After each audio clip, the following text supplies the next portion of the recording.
Back in April, 4 high school football coaches and teachers at Palmyra High School resigned. The resignations allegedly came after inappropriate text messages.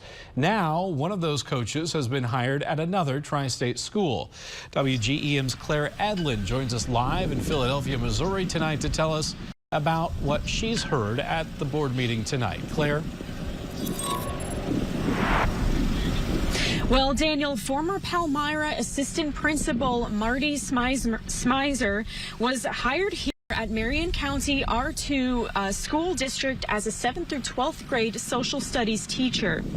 At a board meeting tonight, school faculty listened to the parents express concern. One parent read out of the text exchange between Smyser and the other coaches.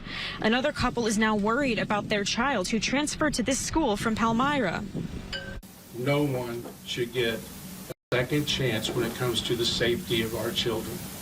I'm not willing to wait until something bad happens to my child to do something about it.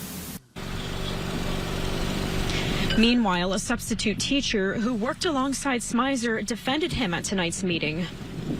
I can promise you that at the elementary school, when Marty was there, it was a whole different culture. He was excellent. He was excellent with the kids. The kids loved him.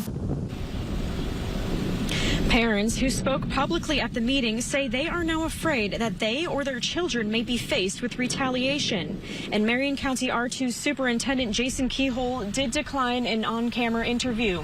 Live in Marion County, Claire Edlin, WGEM News.